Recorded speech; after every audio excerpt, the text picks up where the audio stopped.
मी सचिन देवधर, पुण्यामध्ये जनसेवा भोजनालय म्हणून गेले 80 वर्ष अस्तित्वात असलेला आमचा फॅमिली डायनिंग हॉल आहे. महाराष्ट्रीयन डायनिंग हॉल आहे. ते चालू तो व्यवसाय करत असतानाच मी मैफिल केटरिंग सर्व्हिसेस या नावाने आउटडोर केटरिंग चालू केलं. 91 साली पहिल्यांदा नॅशनल गेम्स बालेवाडी केलं. त्याच्यानंतर असंख्य मराठी, हिंदी फिल्मचं आउटडोर केटरिंग केलं.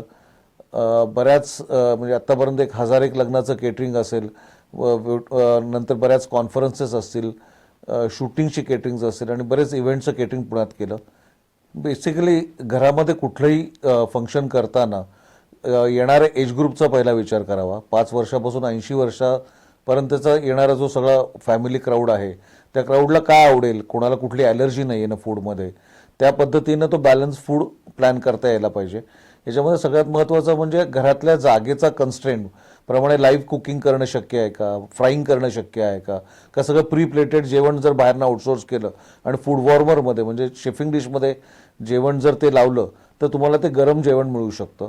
अशा वेळेला बहुतेक ठिकाणी घराचा कन्स्ट्रेंट आणि चा विचार करता रेडीमेड फूड बाहेरनं आउटसोर्स करणं आणि ते लाईव्ह प्रिपरेशनच्या आहारी न जाता गरम जेवण देणं शक्य आहे. बेसिकली सीझनप्रमाणे फूडचा विचार करावा. म्हणजे आता समजा नोव्हेंबर, डिसेंबर, जानेवारी आहेत, या सगळ्या सीझनमध्ये भाज्या खूप चांगल्या येतात.